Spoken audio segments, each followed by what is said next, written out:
Hi, my name is Benji, and I'm the owner of the Q on Harris and the Q Coffee Trading. I import coffee from Indonesia and promote Indonesian coffee in Australia. All right, Benji, very clear. Thank you. Thank you for your time for the interview. No worries. You know, we've talking about specialty coffee, this kind of concept for a while, but what's actually the term of a specialty means to you? To be honest with you, I just love things that are really high quality, high standards, refined. I like to explore quality in many different layers. I mean, I grew up in Indonesia, so there's a lot of standard A, B, C, D to really good stuff, from really cheap to really expensive, from really cheap, the best of really cheap, or the best of really expensive, and things like this. So I just find it very intriguing, and I do like the idea of exploring those. So that's why I get into the industry in the beginning, because it's a very creative industry as well. It's very difficult. A lot of things that you need to learn in order to really master or understand a product that is related to coffee. There's the agricultural side, there's the obviously post-harvesting side, and also logistics, roasting, and presenting it, brewing it, and retailing it, and things and experiencing it. So it's a very complex, but it's very creative, fun industry. Sure. So, what do you have found the most difficult things you've met so far since you opened this shop as a cafe runner? Well, open a business in Australia is just hard because the capital you need is a lot. And I guess managing people is also quite hard. Finding good quality people to work and to expect them to passionately express the passion in what you love the most, which is the quality and coffee, is actually quite challenging as well to train. But I like it, I have the tendency to train younger people or people that are really have the heart for the industry, and just shape them that way.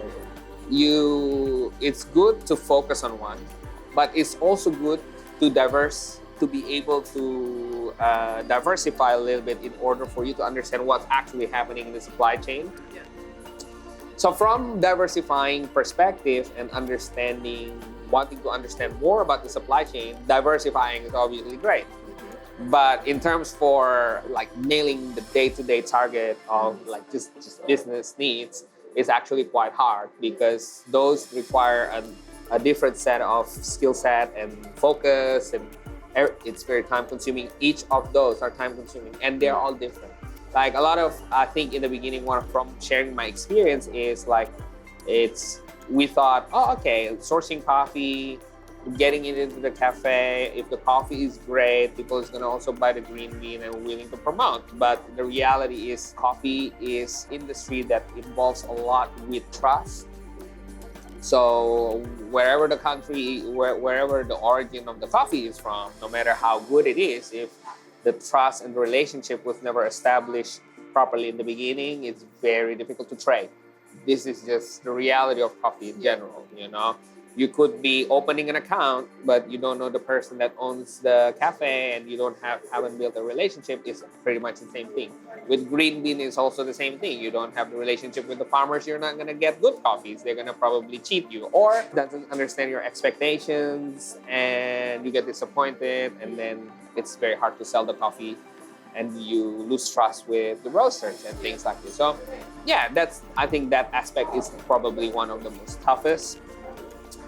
How do you see the relationships between the green bean buyers and the farmers? Because the relationship can be, I'm more curious about how to maintain that relationship. Is it just the trust that you can just build up? Let's say if you are a green bean merchant, usually the best is always, for any kind of relationship that you build with farms, you need to be there. If you're a roaster, you can't be there. If you're an importer, you're not necessarily there. You're there during harvest to see what's going on, to maintain a relationship that way. Hey, how's it going? And things like this. And you top all the coffees, you pick the lots. How much is the price? That's pretty much it, But for long term, for us in here, what I guess makes me different in terms of sourcing coffee that is probably one of the most inconsistent coffee to many roasters in the world is because I am always there to speak with the farmers, every day available via online, treat them fairly, pay for the coffee, go there, cup. Those are the type of things that I do, and I stay loyal to them. Meaning, sometimes the season doesn't turn out as well as the previous years. If if I'm just a roaster or a merchant that is buying based on points, if they don't make the cut, I'm just not gonna buy it. But for me, what is important for Indonesian farmers in particular is they need to understand that if you can achieve consistency, we'll get more and we'll stay and keep buying. And so the way I strategize myself is to see more the potential of the person being able to do it rather than buying the coffee right away. Sometimes the coffee might not be as good just yet, but you can see the desire of the community to build a good coffee is there. So you just share the knowledge, share your experience, empower them, buy a little bit of their coffee, present them over here honestly about what's the grading and things like this. There will still be people that is going to be interested to know and to buy the coffee. So as long as you're creating the channel for them to distribute the coffee, they will be motivated to grow coffee. Because the trading of coffee is very complicated. Sometimes the price are high just because it's high. And that's why I think what's best is to always understand how the supply chain actually works. When the farmers or people that are involved are very close to you, they will be transparent about what's going on. You know, it makes it very uncomfortable. Also, it makes it very vulnerable for the farmers to actually show that to you. You know, Yes. it's just like I think it's just a way to sort of really establish trust, I guess, for most people in the bigger company setup where they want to buy container loads of coffee. Because for them, like 5 cents is a big deal, you know, because they're buying a lot. So they want to know like properly what is the price, and if they're buying volume, are you gonna charge too much or not? And it's common practice, but coffee people are just understanding sometimes it's very sensitive. So I think our coffee has always been more suited towards a more developed coffee, not necessarily dark, you know, because we still have some roasters that do lighter roast coffees that showcase more of the vibrancy side or the brightness of the coffee or the complexity of the coffee from a different perspective of roasting or flavor, like sample coffee or even like guys like from the artificer and edition, you know. But you got the old school guys. Every generation have their own flavor. I think this is a very exciting period where coffee is just getting to be more open. The farmers are getting more progressive. It's getting to be modernized a bit more with proper intelligence and intellectual property. So it's great.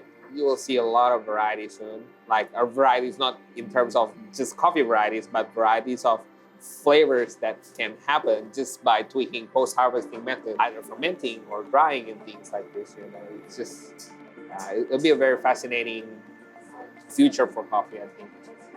The current trend is like carbonic maceration coffees. Back in the day, what's amazing was like super clean, extremely refined Panama Geisha from Esmeralda or La Mula or things like this, you know?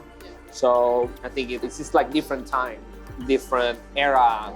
Now we have more choice for coffee, and everything I think at the moment it's like a bit more fruit driven. It's the current flavor, what people like.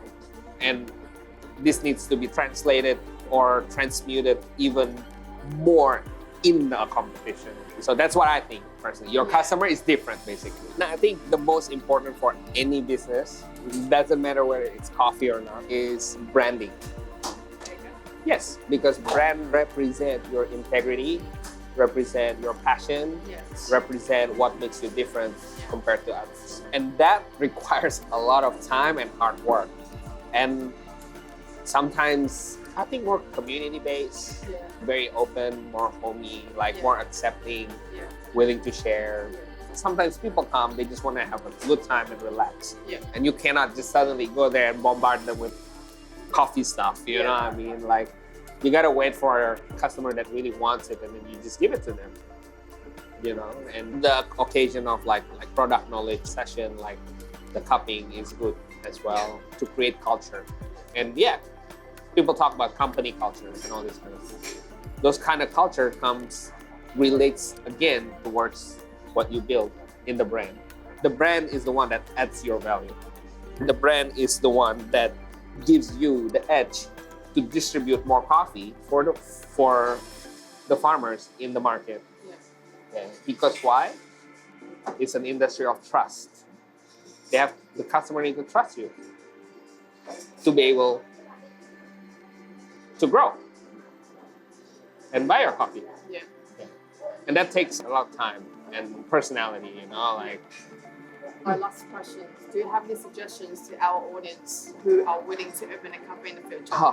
I think it's good to focus and it's good to really understand where in the supply chain you want to position yourself. So you either start with a cafe or you can start with whatever you want, like trading or agriculture or things like this. But it really depends what is your sole purpose for the industry. For example, if you like to travel, you should be a green bean merchant. In terms of opening a business in coffee, I guess, you just need to start conservative, build your customer base.